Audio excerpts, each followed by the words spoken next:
برز عند الطفوف وشافها وسور ماح وتذكر بالوعيد قابلهم والتقى فرسانها غيم على جيوشهم واصبح رعيد وصال فوق رجالهم وعوانها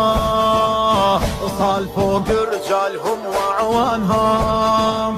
شد ولد حيدر على قوم الطغاة شاكر الحيف ولزم درع الثقيل داس عخشوم العيدة وجدمه بثبات ما تهز جموع كثرة ولا يميل كان حيدر داس خشم المعضلات قال انا العباس بن حامد دخيل الشرح شود الكتايب من دنا وعد حسين وقصم يفني الحشود قال لجيوش ونردهم وحدنا